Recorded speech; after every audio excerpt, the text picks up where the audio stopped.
you're wondering what's going on in this week's Marvel comic books, we will spotlight some of the things that suck, but also whatever cooks. But if you give us too much shit, we'll just get pissed off and quit. So don't do it. It's time for Marvel Comics Spotlight Show, telling you everything that we know. It's time for Marvel Comics Spotlight Show. Let's go. Let's go indeed. Hey, everybody. It's the Weird Science Marvel Comics Podcast, episode something or other, and here we are. I'm here with my man, Matt. What up, Matt? What up? What up? What up is, I'm telling you, we were dealing with the Weird Dose of X and their awful sound quality before this, and it's distracting me. I tried to give samples to you to see if we could figure this out. Thanks, Ruben. Yeah. Where's my thing? There you go. Ruben. There's Ruben. Ruben did it. I mean, as I'm saying this, you would think I have the books up. No, I have their files up, and I'm. You're all frazzled now because of them. I'm fiddling with them because now it's driving me nuts. But that might be more exciting than what we're going to be talking about. We have two books. Me and you are talking about the Amazing Spider-Man, or the Succulent Spider-Man, or the Not So Amazing Spider-Man, or you might even go as far to say the Shitty Spider-Man, because this book stinks. And then we also have the Alien versus Captain America, #1. Zach usually is the Alien guy. He was going to read it later, so me and you are going to do it. You ended up saying I ended up doing an Alien deal on our book of the month for October. So we're both TV, experts now. So we're experts to realize it doesn't feel right. But we'll get into that second, because we're going to start with the Amazing Spider-Man. Now, I'll just tell you right off the bat, me and Matt both fell asleep reading this, and that's no joke.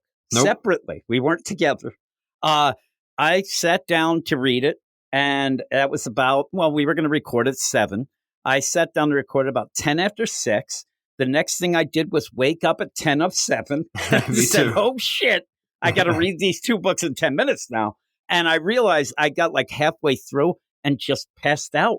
And I was a little tired going into it, and I was laying next to a heater, but still, this is bad. And me and you are on the record saying that we were hoping and thought that the space stuff would be better. I think that there's a big problem. First off, when we go away from this and then come back, I thought that we were developing some things the last time we had the space stuff.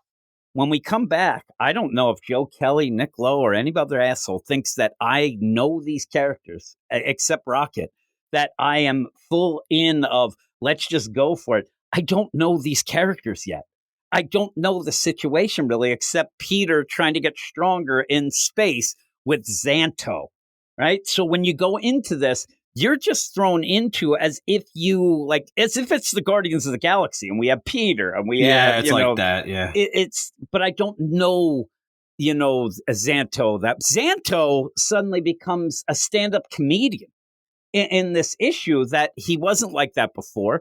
You end up where we have Thumb Guy, who I like even more. He's not even in the beginning. He was in like one panel. Yeah. He was done. He kind of seems cool. I don't know Relith the Wretched. I just don't know. Who's the alien that he's making out with? Is that Relith? I think that's Relith. And so I'm saying. And at one point, it feels like you have jumped into the middle of a trade that you miss 4 issues because you're just doing goofy, stupid stuff. And you get the idea now, in my mind, because it says in the back, we're about halfway through, you don't have anything to do in space. All Peter has to do is come back stronger. Well, lo and behold, he could have just come back with that suit.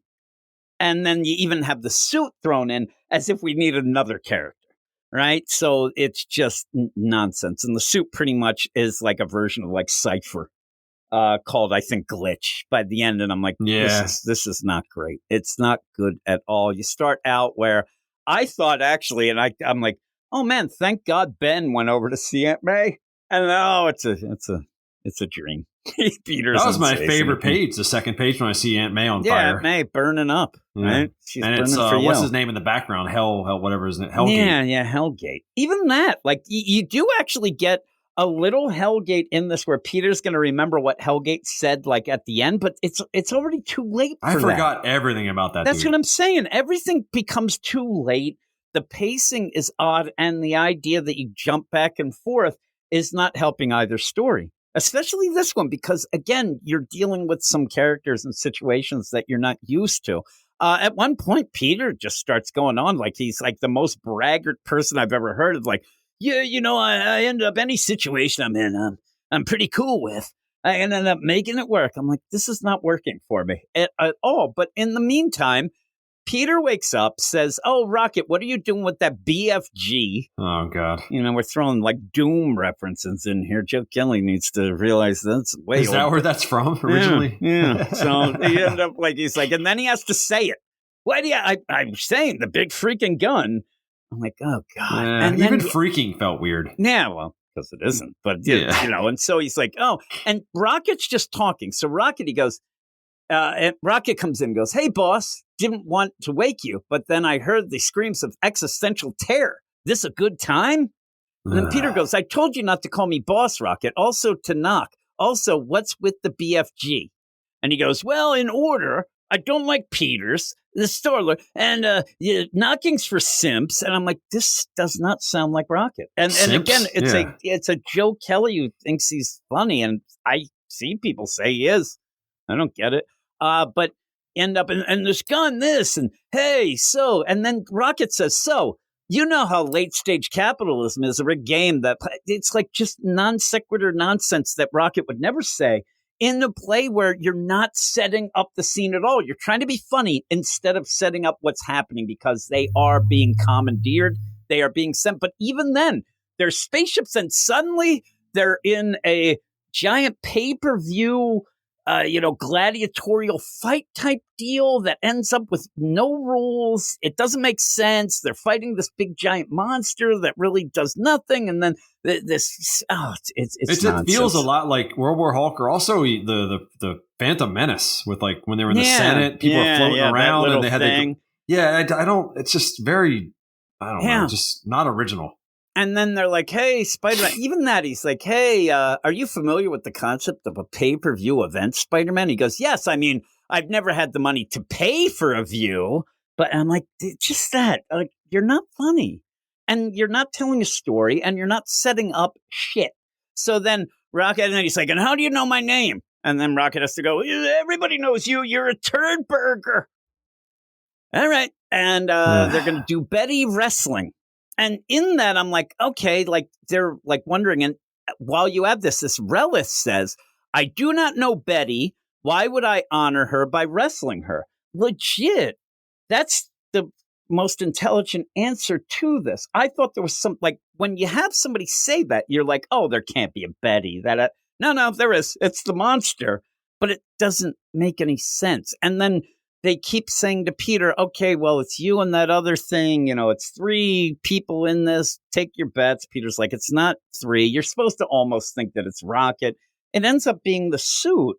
And that just becomes a thing over and over to just say, oh, the suit was another pretty much living type thing. It ends up, like I said, it's like Cypher. But he ends up in the middle of this fight saying, "How do I free the suit?" I'm like, what are you talking about?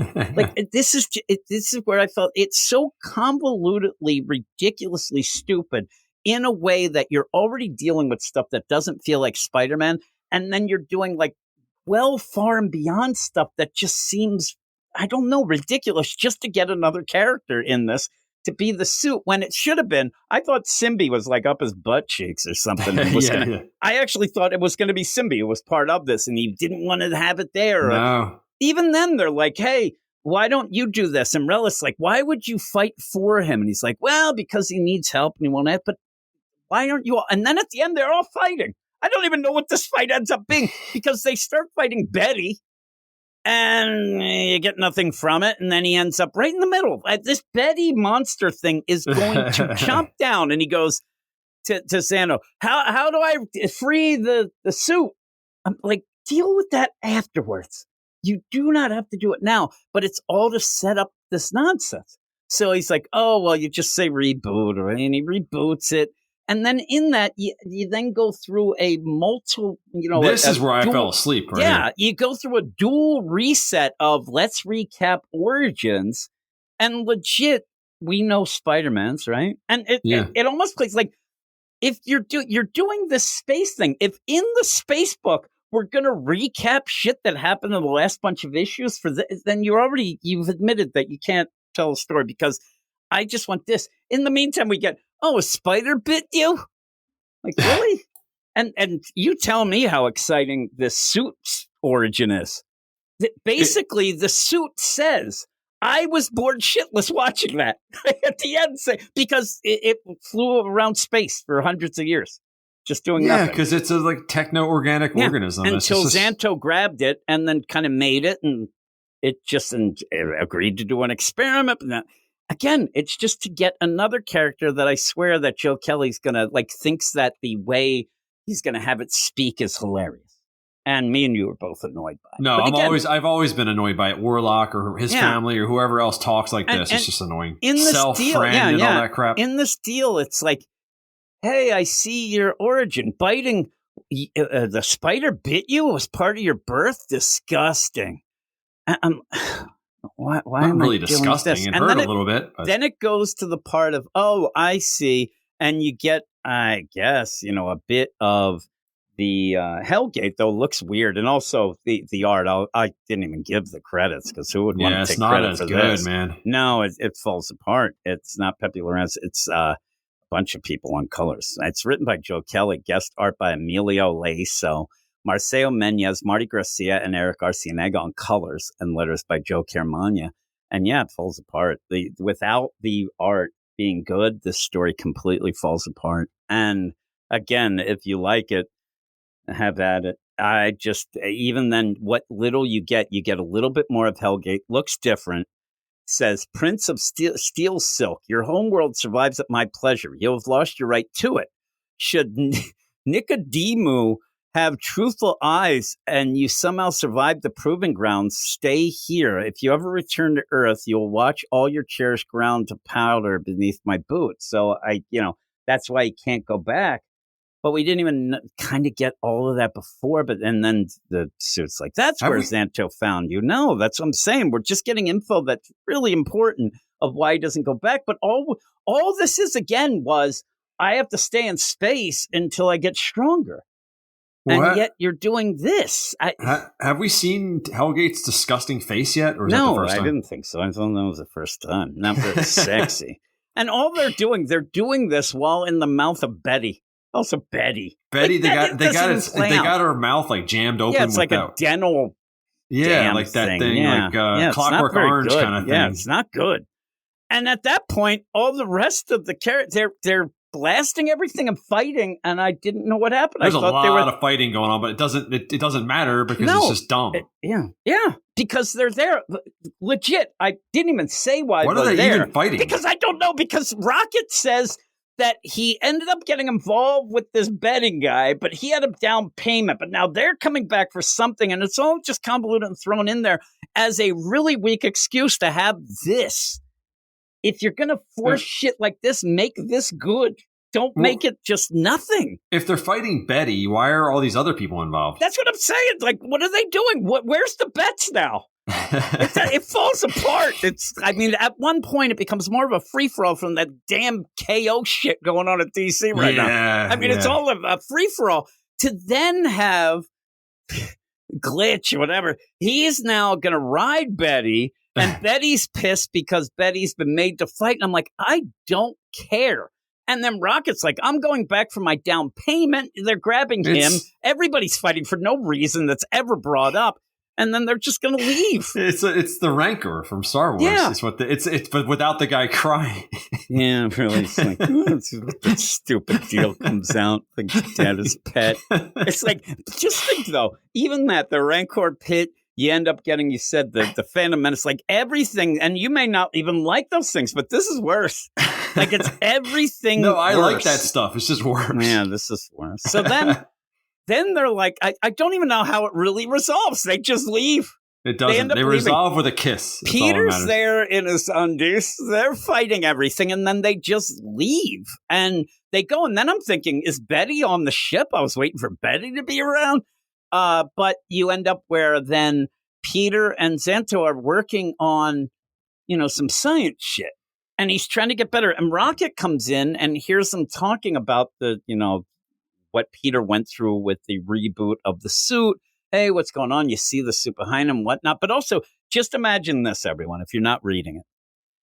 The suit is rebooted. But lo and behold, Peter can't do he needs something. So it makes an identical suit to put on him pretty much. Yeah. But isn't that suit. So it's a lesser suit than that suit, but it looks like that suit, but we didn't even know that's what's going on. So then Rocket comes in, basically throws shade, thinks that, hey, what are you guys, two science lovers? And then runs away like he's pissed because Xanto had done experiments. Also, you get at one point where Rocket, it's supposed to get the heartstrings, I guess, where he's like, I paid that guy to tell me where my family is. I'm like, this guy seems like a sports bettor. I'm not calling DraftKings to ask where my fucking mother is right now. Right? I'm not calling Barstool Sports and saying, where's my father? It's ridiculous. So he ends up pissed.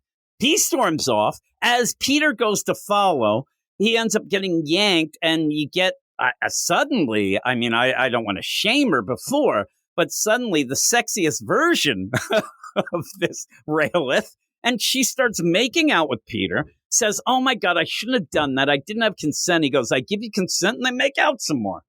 And then somebody else walks by. Who is that lady? Is that Itsy Bitsy with a mask on? What is that? I don't know. No clue. No, don't tell Gray. I don't know. Yeah, really. What other characters are there? I don't know. So it ends that way, and I'm like, okay, here we go. And then I look at the Nickelodeon. He's like, wowee, that's the best. I'm like, no. And then we hope you enjoyed meeting Glitch, the latest alien companion of Spidey's crew and Peter's new sentient spider suit. Glitch is very different from Venom, though maybe just as deadly, and we can't wait for you to count the ways. I'm like, I ain't counting Are they just trolling us because this whole issue is a glitch? Like, what is this? Yeah.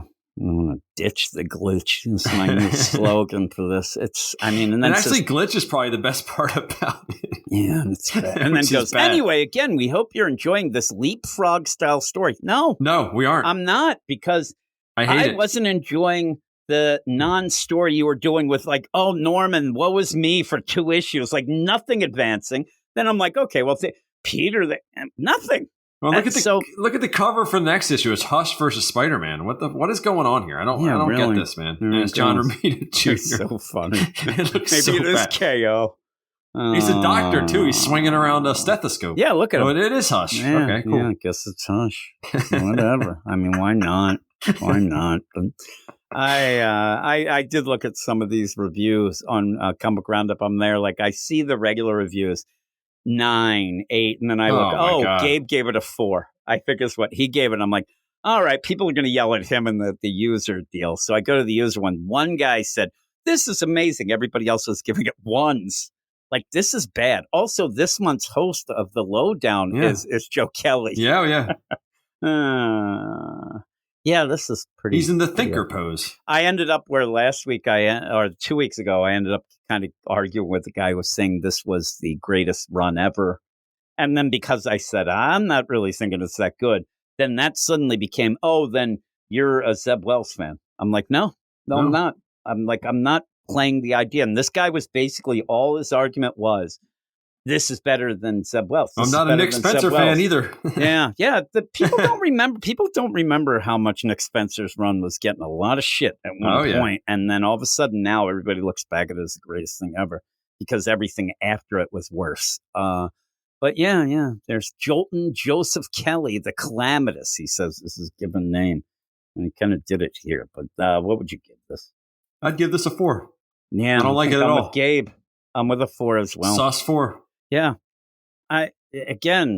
you would figure that that we'd find something that we like, but we're always going to review Amazing Spider-Man. It's not. Save your money on those sleep drugs. Just read this; you'll be fine. Yeah, it's Ambien.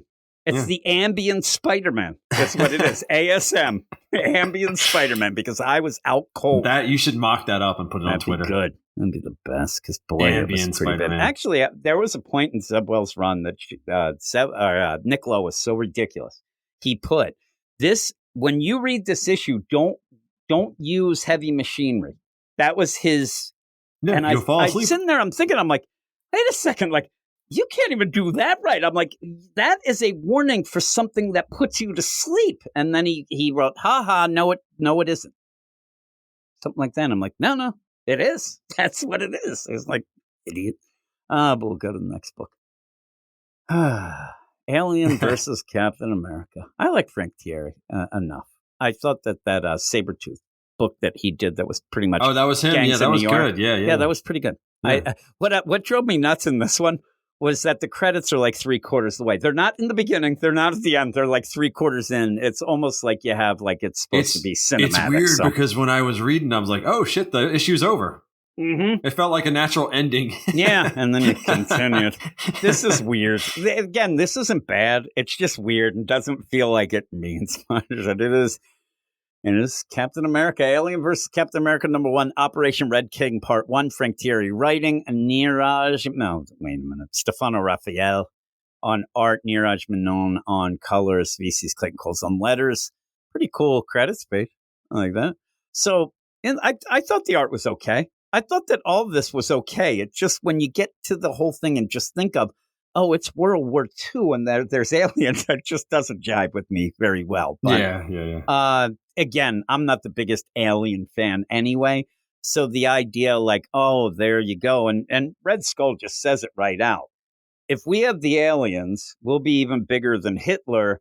Hail Hydra, let's go. And yeah, it's a great plan until the aliens start killing everything. You don't need that. Like, that's the worst part of it. Like, holy moly. You can't control them unless you put one of those Weapon X masks like on when I was starting my army with the fentanyl. It didn't work out very well. You can't control it. But yeah, so you end up starting out, and Cap is fighting some, Hydra guys. Classic, right? He's going. I thought it looked pretty cool. Bucky's being a jerk standing over there. They're there in Castle Strucker. Bucky's there doing nothing but crossing his arms. And you have Cap, and I'm like, Cap, you better put something in that mouth. Like, these guys are known to do. It doesn't even matter if it isn't the red dust that this guy has. It's going to be a tooth. It's going to be they always cyanide do it. Or something. They always do it, and yeah, it's pretty cool though. I always like that. But they're like, hey, I like the idea too.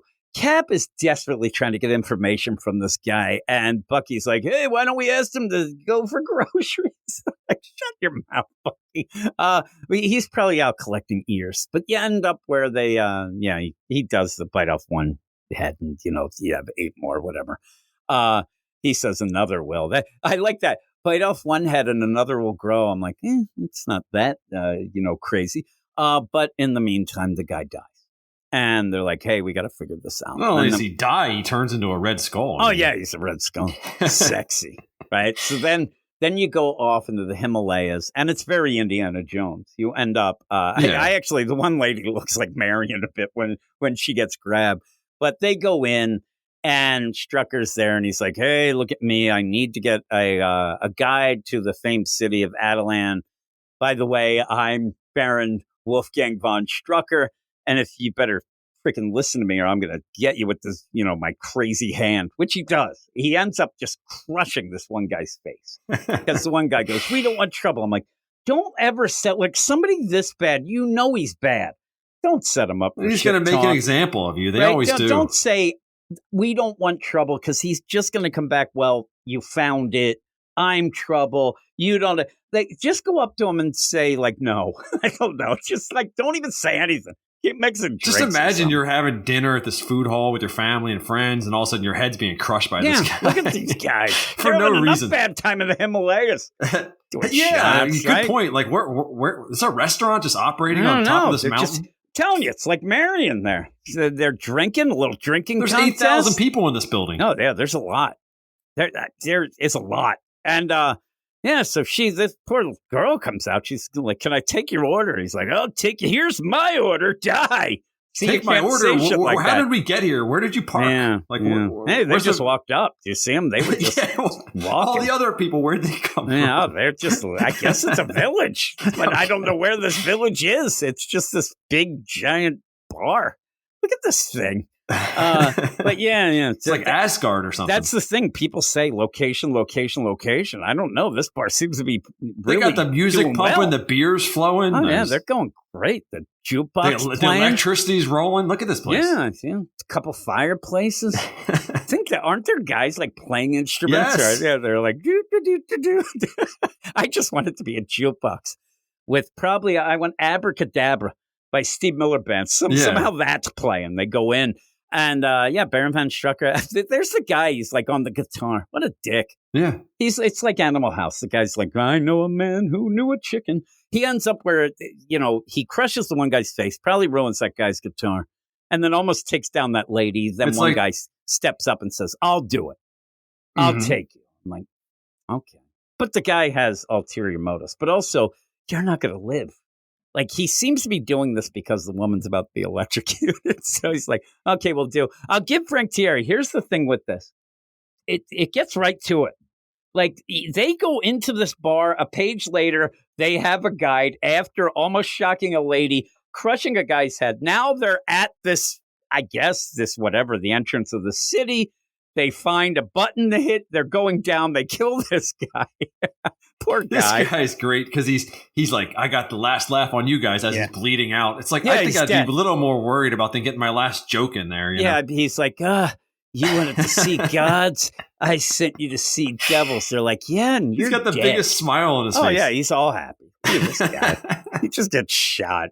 Once they find these stairs down, now that's the thing, Strucker. You might still need the guy. Like, you know what I mean? Like, and also, it looks as if, I'm just saying, it looks as if the way that it's played out, that it took you 2 seconds to get to this place, and it's like the only place that has any sort of door or anything. It's a big mound with a door that's glowing. And they go in, he's like, I got you. You didn't even need my help. But this guy bleeds out. Also, it'd be cool, though, if his blood ended up, like, opening the stairwell. Oh, yeah. Wouldn't that's that be Indiana cool? Jones. Yeah. Instead, they see one button. The guy's like, I think it's this one. And he presses it. Later, they go, press that one again. And then they see all these cave paintings with the Inhumans getting just eaten by these aliens. Yeah. And it doesn't stop them. I thought one of the best things I've ever read with the Inhumans ever, because they're not in it and they died. So I'm like, this is great. Like, look at that black bolt. Take that. It's kind of cool. It gives you the idea, too, that, well, first off, at this point, I'm not even saying that it's completely non-continuity, because who the hell cares about the Inhumans? But you end up going in like, oh, here's the Inhumans, and they must have been attacked by this alien-looking thing. Oh, my God, all their chests are burst open. That's weird. Because, he said it, chest burster. He said it. I'm like, I even get that. And like, it's crazy because they're usually buried with what killed them. I'm like, yeah, I don't think that's a great idea. But you end up where, hey, look, eggs. I'm like, nope, those look like spores. Get the hell out of there. The minute that these things open, I'm gone. Well, the way those eggs work are like, I think you just have to be in the vicinity of them, and they kind of come out of hibernation and like get you. Well, that's what happened. And everything's jumping out. Though I did think at one point, I mean, you have a lot of Hydra guys there. They got, crazy Lugers, and they got that. I think they might be able to kill all these things. No way, dude. Those things are fast. So many of them, though. They're fast. I'm telling you, they're jumping out of something that you see. You just shoot forward. There's not that much going on there. What about the first guy? He sticks his head right above it, and that thing just that guy was an idiot. Swallows him up. That's the professor or whatever. The guy who presses the button. That's got to be the worst way to go. Face hugger. That's got to be bad, man. He's also like yelling. He's like, "Oh my God, it's so neat! It's opening up, and it looks like a lady part." It does. Sexy. He ends up getting it then. Gray would like that. Probably. Then he gets it. He's like, "Oh man!" And then somebody's yelling. It looks like a catcher's mitt. But you end up where they're just yelling and they're firing. Beef. Blamming away. Some of them, get there, and then another. You're telling me Lugers could beat these things? I don't know. Telling you, they end up. They're in an enclosed space, and they all have machine guns. I think that they could take care of a lot of them, but you end up where the one gets Strucker, but he grabs it and shocks it, and so it kind of gets knocked out. So he has a sample. So he comes up, And he's like, hey, we tell Scott. And the whole time he's doing this, he's like, I ain't telling Red Skull that we messed up. No way. Like, but he keeps being very afraid of Red Skull finding out that they didn't find anything until they do. And he's like, here's the weapon. I'm like, I don't know about this. He doesn't know that face huggers lead to chest bursters, which lead to the alien. I guess he just saw all those, like you said, they couldn't take them down. So I think he just wants an army of these things. Yeah, he doesn't even know what he has. Yeah, exactly. He's in for a surprise. But you end up where he's like, we're going to take this back. Then you get the credits. I'm like, okay, we're done. Oh, no, we're not. I thought we were done. I actually thought, man, there wasn't a lot of Cap in this. But we then go to occupied France weeks later. And then, things, like I said, if you're you might criticize that it moves too quick. But boy, you don't even have a time here where you get Strucker, he goes back to Red Skull. They would have had a lot to do with that. Hey, let's do this. We'll do experiments. We'll do this. Nope, you're right to the point where I like they're this kind of storytelling here. They're right to the thing where they're leading these prisoners of war into this fight. And right away, you see more of the spores. They're there. All of a sudden, they open. The one guy just gets cut in half. That's the queen that does that. Yeah, and then there's the huge queen. Those queens are big. That's there. And they're just watching this as an experiment. You have Red Skull's like, yeah, if we have this as our army, we'll be even better than Hitler. So Hail Hydra. He's all excited. Looks really cool. That's a cool picture of him. Also, it's a cool picture of the Queen. But in the meantime, you do mention this guy, Minnelli. Liza Minnelli, baby. Yeah, they keep talking about Minnelli. Yeah. So that's what goes where that's who the Howling Commandos are looking for. You have dum-dums like, this fucking Minnelli? Like, why did he get lost? And they're like, no, if it was your fat ass, I'd like where... Yeah, Nick Fury yells at him. Like, it was you'd want us to rescue you, so shut your mouth. They walk into a town that's completely looks like everybody's got one of those, a pork roast things because they're all chest bursted. I saw that the other day in the grocery store, dude, because we were talking about that in something else, and I almost threw up. Yeah, like those crown roast things. Yeah. I've never actually had one. But I saw the image of it. I'm telling you, it even weirds me out. The best prank that we have, it's coming up, is after Thanksgiving, you get like the carcass, and you put it anywhere where Tanya's going to be, and you'll hear her throw up as she was. She's gagged and stuff. Oh, it's so funny. Poor woman. Oh, it's hilarious. But no, those crown roasts, they're just... I know that I'm eating an animal, right? I don't need to be reminded that much. Like the idea, and it does look like a chest. Or like a rack of lamb, maybe, too. Yeah. They have both of those right now, I think, at Aldi. Yeah. I saw the rack of lamb. That's where I saw them. Yeah, I saw the rack of lamb the other day. I'm like, no, usually I'll get excited. Like, in fact, I've given up so much that I'm actually, when we're done, I might make one of Elvis's favorite sandwiches, which is peanut butter jelly and bacon, peanut butter and bacon or whatever. It's going to be it's peanut butter jelly and bacon. Yeah, jelly and bacon on a French loaf. Yeah, that lunatic used to fly. To get that. Most people think that it's the peanut butter and banana one, but it's not. It's the peanut butter jelly and bacon. The one, and supposedly it's like so good. But yeah, he would go. They were in Memphis. They would fly to Denver. Yep. To get this damn sandwich. And I when I first heard that story as a kid, and even when I heard it on, I told you, I have this book of trivia. That was one of them. I just sit there. I'm like, that's how rich I want to be.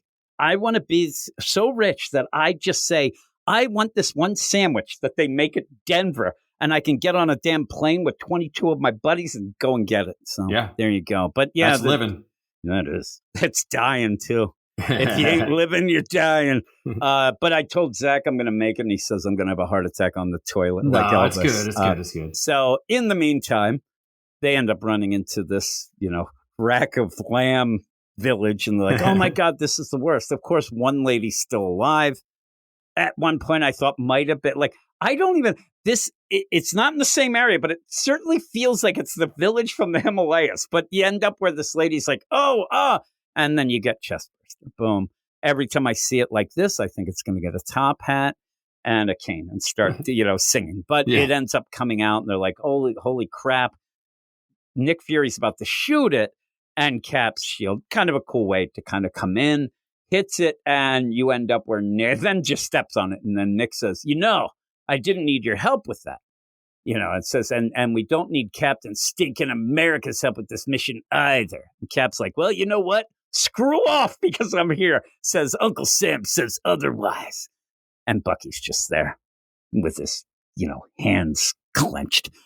So yeah, they're going to be allies for a bit, pissed off at each other. Why are they always so contentious when they meet each other? It's so weird. It's always the same. It's like, well, Nick, he's a hardened military guy, and he thinks that this Cap guy is bullshit. I don't need no super serum. Later on, shit gets so wacky, then, he might come to learn.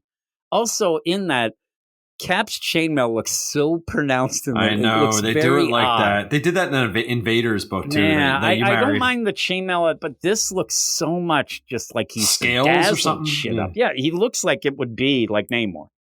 Or Namor. Namor. Namor. Though, I will say one thing, too. Cap does not skip leg day. No way. Holy crap, those legs are humongous. So there you go. But yeah, you got Bucky, classic deal. But it's okay. I think people will read it as what it is. It's just to kind of have some fun. I'll tell you, I had more fun reading this than that last issue of Predator Kills the Marvel Universe that I didn't like. Well, this is more similar to maybe the first issue of that. Yeah, that's what I'm saying. There's a lot of things going on. Frank Thierry in one issue, he sets up the deal. And also what I think he's doing here is it's aliens, it's Red Skull, it's Strucker, it's Cap. Why fuck with it? He ends up where it's just like balls to the wall. I'm just going to set it up and they're going to fight aliens. You see the next issue, they're fighting straight up aliens in the whole deal. So that's kind of cool. The one guy has the right idea. I think he's got the flamethrower. That would do it. You end up with what's his name with that crazy Bowie knife. You ain't doing No, you can't even pierce the skin with that. No, look at this guy. Look at Bucky. Bucky thinks he's going to jump and punch one of these things. No way, dude. He's dead. He's dumb. He's dead. Yeah, I'd get the flamethrower. That's where you go in with it. Go in with it right away. But it was okay. What would you give it? Well, once you reminded me that he did the Sabretooth thing, I'm going to go up to 7.5, I think. I think I'm a 7. Yeah, I mean, I'm giving it credit for getting right to it. Yeah. And again, if you can get... Me and you aren't the biggest Alien fans, so we're not going to nitpick the idea. I'm sure there's something like timelines. Well, and stuff. The World War II. It probably doesn't make any sense at all. But that's kind of what I think this is. This is a book of like a what if. What if Alien versus Captain America? Not, hey, this is in continuity. It makes sense or whatever. It's just to do it. And why not send it back to World War II and have the setup of Red Skull? It makes sense. I think the Inhuman stuff makes it more reasonable because they could have interacted with it in some way because they go in space and stuff. It's kind of cool. Yeah. Yeah, and then they ended up dying from it. They also could have done Kunlun. They could have done for like the Iron Fist maybe instead we'll have of more. this. I don't know anything about how long it is. I'm assuming it might be 5 issues. Maybe. Probably. That's what Marvel has a lot. I don't know why I was going to say it feels like a 4-issue thing, but I don't know why. It's going to be a couple issues too long, probably. But we'll get to some nonsense. So we'll see. Maybe the way you play it out, maybe we'll have some deaths that we didn't think would happen and things like that. But I still want to hear Zach's individual review of it. So let's get him going on that. Do that. But that's it for now. We'll see if we're going to continue. If not, that'll be the play. I've not heard from Grace, so we'll see how it is. We have these 2 books. Didn't go that long, but that's Spider-Man. Oof. It's just it's rough. It is really rough. Such a disappointment. And, I don't know. It feels like in my mind. What? First off, it doesn't make sense. What is he delaying? Because it feels like the space stuff at points is like, well, we just have to kind of delay. Peter can't be around. We'll do this. Like nothing feels like it's leading to anything. It's just going to end. Peter's going to come back to Earth to be able to, face Hellgate, but we don't even know what that really means. So it's not hitting for me. But this is okay. But we'll see. But that is it. So thanks for joining me, Matt. As always, I will play the music out, and maybe we'll be back with something else, but maybe not. So that's it. Thanks, everybody, and we'll talk to you later. You are all weirdos. Weird science is the revolution. Weird science is the revolution.